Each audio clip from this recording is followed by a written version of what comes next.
Go ahead. And just to add to the confusion, all throughout this time, DCF, from that day to this one, are saying that they are not involved.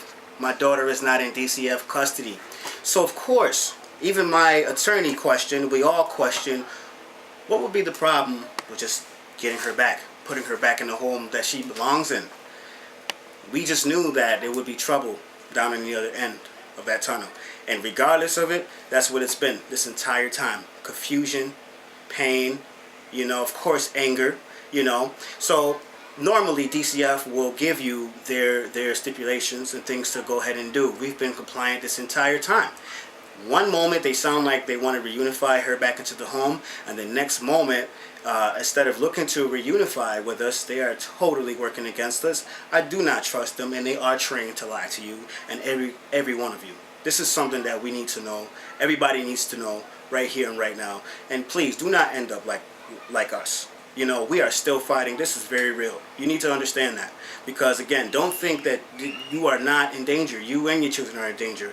You're going to start finding out about this kind of stuff. There's a new bill that was passed that all children must now have an evaluation. Okay? Because they're clearly targeting those who are in need. Those who are in need, you have to hold those children even tighter. Because those are the ones that possibly be removed for how they were born half the time. You understand? This is unconstitutional, and hell, this is even ungodly. Do you understand that? Thank you. So it's basically, parents need to speak up. Parents need to speak up and stick together. First of all, we as Americans, and I say that because, again, constitutionally, if you haven't read a book or paid attention, do so now. This is very serious. Our rights are constantly being trampled over. This is not even a far-fetched thing that I'm saying. I think a lot of us know. Okay, but what's good is what good is knowing without actually saying something, without actually using your rights. Okay, we're parents. We don't have the right to be afraid. It's that simple. We don't have the right. I think I'm doing everything in my power to get my baby back home. You understand? Because this is real. This is very real, and it's very sad, and it's ridiculous. It's devilish, if you will, because all these children are paychecks. That's what they are. I was supposed to say this is what it seems like. This is what it is. We could see that. This is what they do for a living. You understand? So it's kind of really, you will kind of see how they don't want to work with us, regardless of what they tell us. But I've had, again, on paper, in real life, I've photos, I've got papers, I've got paperwork that says Julie was never at risk, even from the forensic file, even from her everyday doctor, her family doctor, school teachers. No one has ever had a problem. We're very responsible, proud parents. Okay, prior to this, I've had a great rapport with her school, and we would always mention concerns about all the children. Okay, Julie especially, because she has been diagnosed with RAD. Okay, so can you explain what RAD is? RAD, if I'm saying it correct, is reattachment disorder. Reactive detachment disorder. I knew the first one. What happens with RAD is early on in the child's development. What could happen is one of the parents would be kind of neglectful. So you're not stimulating them, none of their motor skills, and that's why initially she did have that problem with her biological mother. And when she came to my house, it was a totally different thing. I've been involved with Julie all throughout her life. So whenever I used to bring her to see her biological mother, if it was brief, it was hard because she could not deal with that short time. Of course, I didn't understand at the time. I didn't really know about RAD, but having a child with RAD, I'm learning more and more every day. You understand? And in this household, we definitely was there for her needs. I've gotten her tests.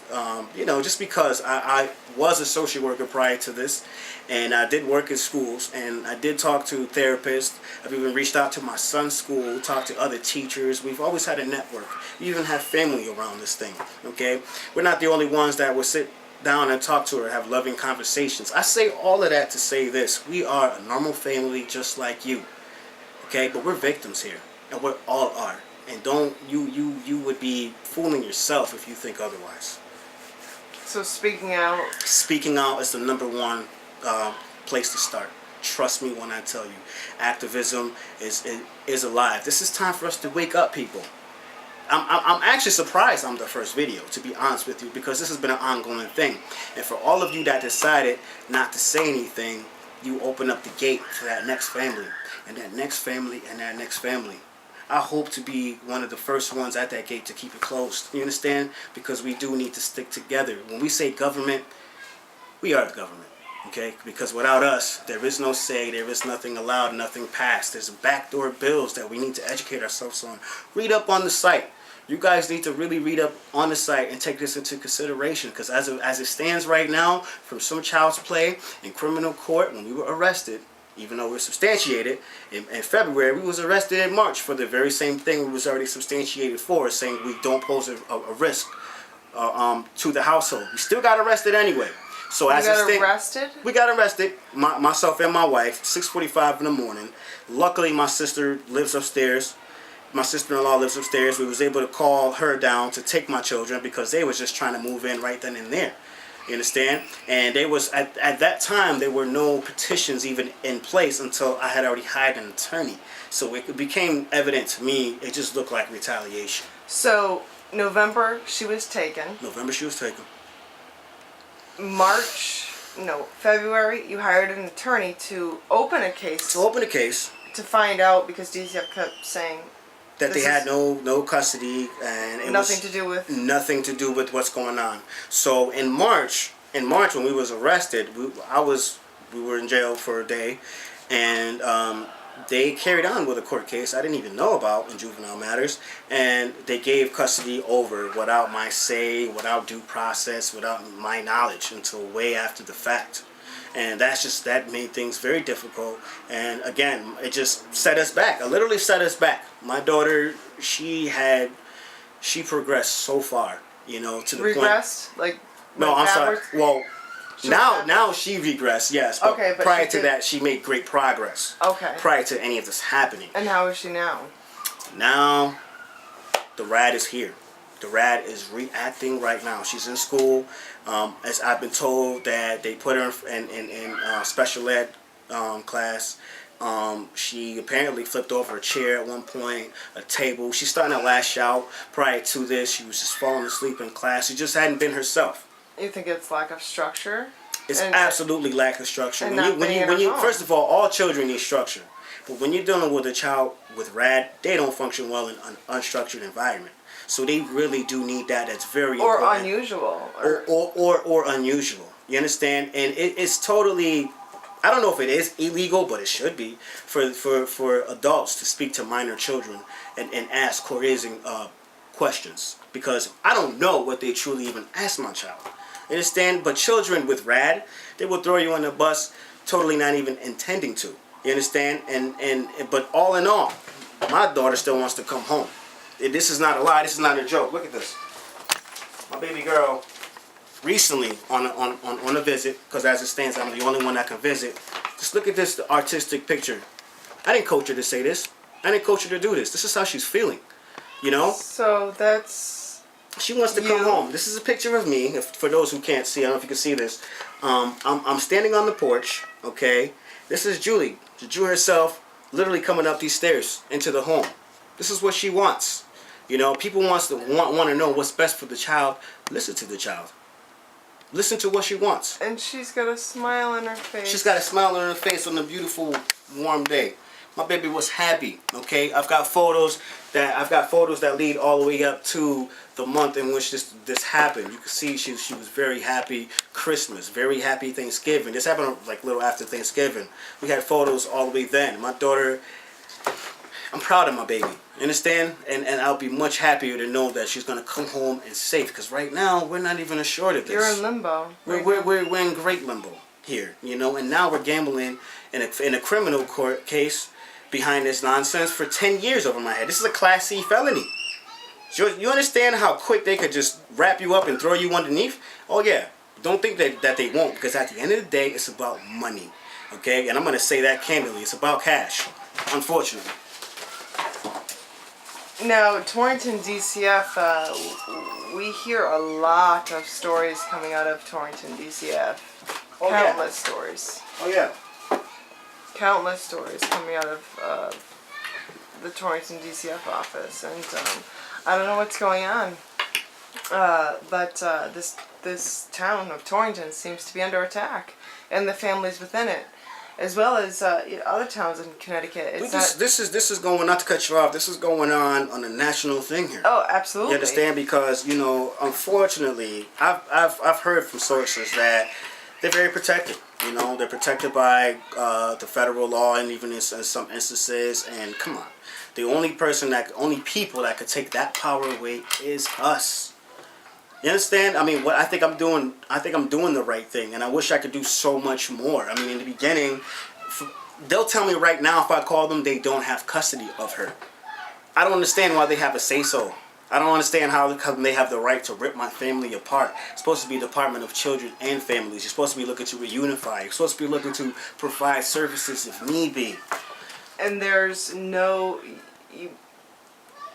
imminent danger. No imminent danger. That's all paperwork. And actually, once I do find that copy, I'll get it from my attorney. I will post that to prove it to you. This is not a hoax. My name is Jamaal. You'll see it. Okay, and you'll see the woman who signed it. The people who signed it. All right. This is why I was ready to go to trial. However, when we went to trial, DCF agreed to not go to trial and come up with an agreement outside. And I said, fine. At that time, I thought everybody was going to play nice, to be honest with you. They were supposed to provide services for my daughter, and we're supposed to be looking to reunify. Okay? Since but then... they're not involved.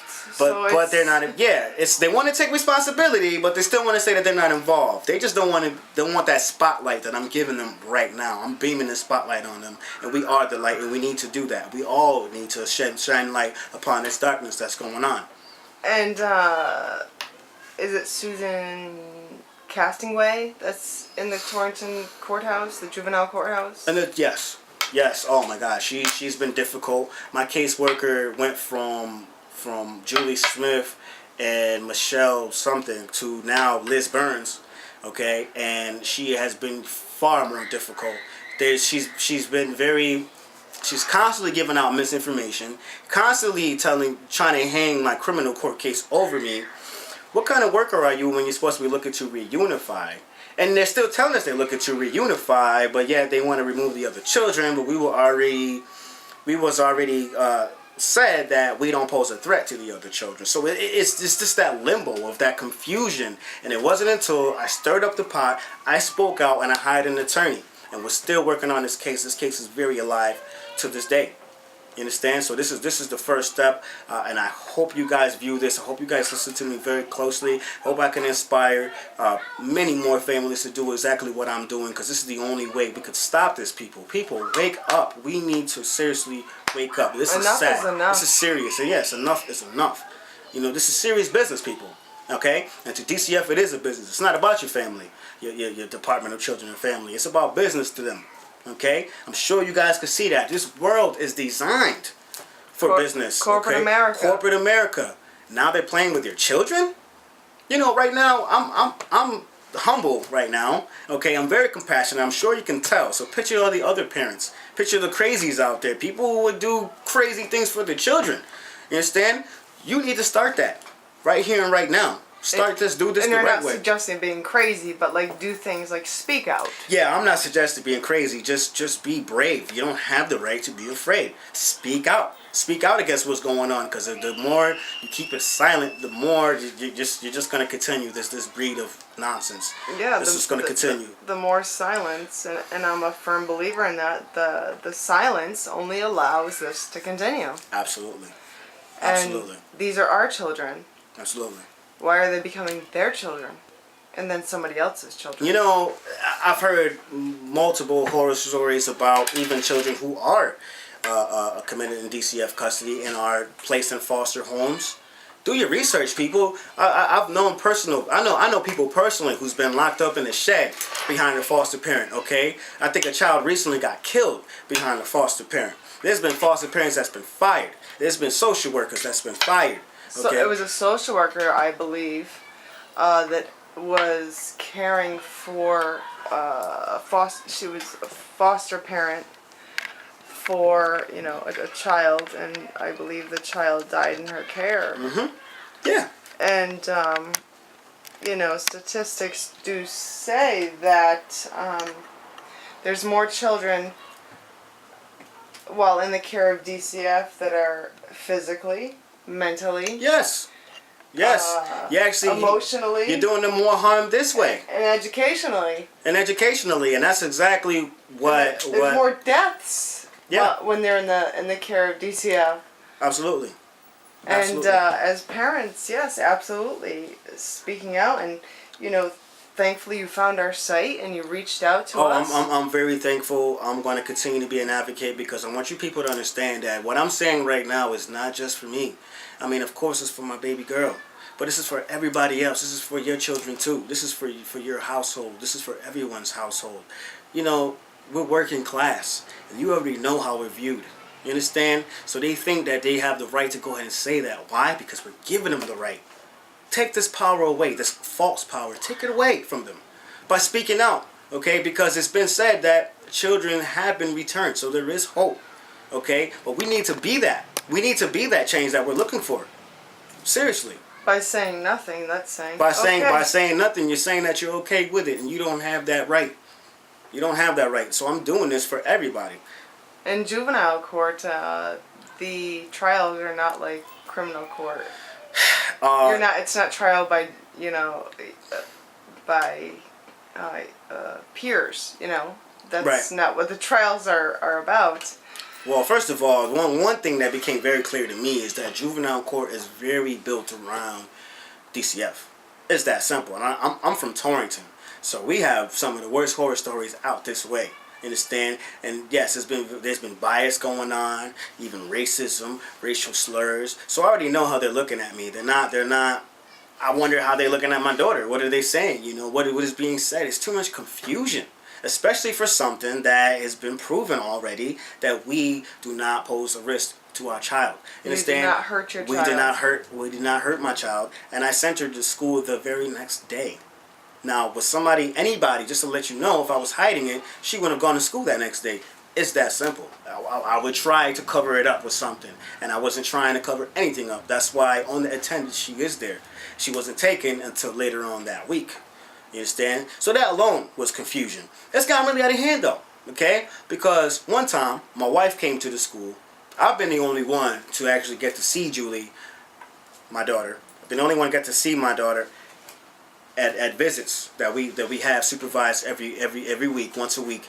Now, in between that, my wife had a PTO meeting for my other daughter, and she went to the school to go, and she just so happened to cross Julie. The school principal decided to literally put her arm out and stop that from happening. My wife had not seen Julie at that time for 5 months before that. Okay? And she has a little brother that's 8 months old. She has a little brother that's not 8 months old. She was removed. The baby was about 2.5 months. And they haven't set up any visits? No, they haven't set up any visits. They haven't been proactive like the way that they should be. So that just leads us to believe, obviously, they really don't care. So we are fighting tooth and nail. You understand? I haven't hired an attorney outside of this. I'm constantly working. I'm looking up on Corrupt CT now. I'm looking at other families, bills that's been passed. People, educate yourselves. Really. One person can't do it all, but divided we stand. Divided we fall. United we stand. United we stand. Yeah. Exactly. So, and that's really the only way we can do this, people. I'm telling you right now, today, your child might be okay, but what about tomorrow? And don't ever say it's not going to happen to me. Hey, don't ever say it's not going to happen to you, because I didn't think it was going to happen to me. One night we were from child play, because actually before then it was a great day. It was a great day. Even after, she was happy. Okay? Goes to school, gets kidnapped. People, hear this, because if they don't have permission, that's kidnapped. And my baby is still out of the house, and they're still telling me they don't have custody. However, they have say so. To remove her. Yeah, no order. There was no order. There was no order to remove her. In fact, they had me sign a paper, totally threw me off, misled me, and they threatened me. So I thought that I ought to sign this paper to get her placed in a home that night so that I could fight for her as I'm doing today. You understand? So don't let this confusion happen to you. Now, the criminal charges, what are you facing for criminal charges? Criminal charges, as it stands, myself and my wife, we're both facing Class C felony of 10 years. 10 years. 10 years behind this nonsense. Absolutely. So, that's all the more reason to want to fight. I mean, not only do I want to be there for my child, but I'm also trying to protect my rights and my freedom. I mean, come on, this is my freedoms now at stake behind this, behind a loving parent. I've had, like I said, we was ready to go to court, and I see I'm gonna have to take it back into trial because I'm gonna speak out. This won't be it for me. I'm gonna continue this. Okay. So you're gonna come back? Absolutely. I'm gonna come back. And if people want to comment on if people want to comment, please feel free. Again, I'm Jamaal. I live in Torrington. I guess I could. Is it okay for me to leave my email up there or something? Some kind of link to me, or we'll have something so you can have contact with people and I've spent some time with Jamaal and I'm going to be totally honest with you. His kids are very happy. They're gorgeous. He's a great father. Thank you. There's a great mother, and it's heartbreaking. It is very heartbreaking. I mean, you guys don't know the half. I can't imagine what you wake up to every morning. This is what I wake up to every morning and every night. Really, yeah. Looking over my shoulders. I'm telling my children they can't play how they normally would like to play. Can't do the wrestling stuff. Don't say this too loud. Please don't trip over that. I know you're a child. Let me tell you, when I was a kid, I used to fall off my bike all the time. Scab up my elbows, my knees. As a child, this is what we were doing. Roller skating. But now this has become a business. So we have to tell our children just... Our children are a commodity, huh? Our children are a commodity. You understand? It's ridiculous. It's deadly. It's not a joke. It's nothing funny about it. There's nothing made up about this. I couldn't make this stuff up. That's why Corrupt CT is here for people like us. And we will continue to be here for people. And if anyone wants to tell their story, contact us at info@corruptct.com, as Jamaal did. And I really commend you, Jamaal. It takes a lot to do something like this. Well, when you have the courage and the love in your heart for your child and for other children, then this becomes second nature to you. Because little does DCF know, I just want to throw the story in there. About 2 weeks ago, one of my neighbors let his daughter outside. He said he was upstairs on a computer. Beautiful little baby girl, younger than my own, came outside.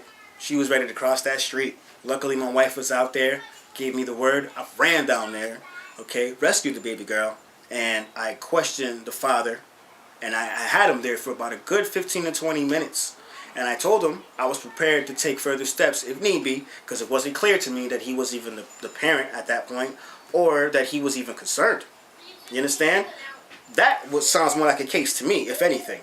Right. You understand? But little do they know how much of an advocate I am. I have nieces and nephews. I have other children. I've always been a loving person. I've had siblings. And you're a social worker. I'm a social worker on top of that. And mysteriously, I used to work side by side with DCF. I had my clients. We used to have to write notes and share with DCF on the clients. Maybe it was... In November, when this whole thing happened, I was fired. First, they suspended me with pay. They paid me for a while because they was like, I guess they must have felt bad. Then they let me go altogether, so I've been out of work for going on 6 months now. And I can't even go in there and do what I'm used to doing to provide for my family. Because of that charge? Because of this charge. Because of this pending charge. Maybe you were just an honest person, you're a very straightforward person. Yes. And I don't think they want those team players. No, they don't want those type of team players. And that's unfortunate. So you need to decide what side you're going to be on. You understand? Because that's what this is about. And it's about do you want your children or not? Exactly. It's about being on your children's side. Are they disposable to you? Are your children disposable, Jamaal? Absolutely not. Absolutely not. I guess me not having my father around made me that much more of a loving father. I understand children need their mothers and their fathers. We need to cut this nonsense out. Children need their families. Did you know that it takes a village to raise a child, realistically speaking? So we have family here. Yes. Julie came from a loving network, and it's so evident. It is evident. Her grades have plummeted since she's been removed from the home. Her behavior, out of whack, haphazard, since she's been removed from the home. Emotionally distressed. That picture shows she wants to come home. Absolutely. You know, my baby girl. We miss her and we love her, and we're going to continue to fight this thing, okay? But I'm going to need your help. I'm going to need your help, people. Seriously. So, the public will be hearing more from you. I hope so, and I hope to hear more from the public. So we're gonna end this, and I thank you so very much, Jamaal. I thank you so very much for coming here today and giving me this opportunity that you're giving to everybody. So everybody needs to take this opportunity. For those of you who are in my position and who knows that you were not in the wrong, and you have every right to speak out for yourself. Even if First you're not Amendment. in a situation. Yeah. Even if you're not in a situation, but if you If are, you're a parent. If you're a parent, period. You know, because again, guys, people, they are cutting back on our rights. You guys know this, okay? Don't let them cut all the way back, all the way down to the First Amendment, to the point that we can't speak out. Don't let it get there. Don't let it get there, okay? Because we're not less than anybody. You understand that? They can lock you up, but they can't shut you up. You got that right. You got that right. Okay? And my baby girl, she misses me, and I miss her, and I'm not gonna stop until she's back into this home. And I hope the people that are watching this support you and really start being proactive, because we need to take control of our children. Absolutely. It does take a village to raise a child, but it takes the Department of Children and Families to tear it apart. Oh yes, and that's what they will do, because it's about cash at the end of the day, and that is so sad. That's unethical. That's ungodly. I mean, maybe these people don't have children. I don't know. I don't know what kind of people these are. I guess it only takes a certain type of person to even do that line of work. I would never, especially not if I could meet a person like myself. I see a family like myself, and I know that the child has everything that he or she needs. And it's so evident. But when they messed up by not going through the court system, you can kind of expect for craziness from that point on, because now they're more interested in covering themselves That's up. illegal. That's illegal. It's illegal, and I am going to fight this in trial, okay? And I hope to be heard there too. And I wish you luck, and like I'm going to continue to say, people, please listen to Jamaal and his story. It could be you. Absolutely. This man is really, I mean, he's holding himself together pretty good right now, but yeah, but this is serious. This is not a joke. This is not a joke at all. So, I mean, I guess we'll see what happens from here, and we'll see what the public thinks, and we will keep the public updated with your story. Thank you. And we need the public support. And I hope to hear more from the public. Just as much as the public hears me, hope to hear more from the public. Hope to hear more about you victims out there, because I know there's many more where this comes from. As you've read on the site, hundreds. As I've heard on this site, and that's going to multiply, people. Let's not let it get there. Let's not let it even get that far. How about we just say no more stealing our children for profit? Thank you. I couldn't have said it better. No more stealing our children for profit. Enough is enough. Enough is enough, and this is a commodity now, people. So this is not even ethical. This is ungodly, okay? But we need to be the ones to save ourselves. We need to stick together. There's a power in numbers.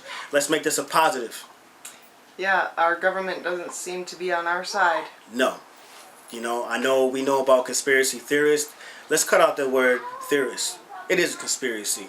I'll be the first to say it, okay? And for those of you that know me, that understand where I'm coming from, when I say you know me, I mean you understand where I'm coming from. You recognize me. You see what I'm saying. You see it in my eyes. You see it in my emotion. This is real stuff here, okay? This is again, I can't stress it enough, because again, I'm just shocked how many parents have decided to stay shut. I'm not going to blame you for this happening, but I have only myself to blame if I was not to say nothing. I hope by doing this, I'm saving many families. I'm bringing other children home.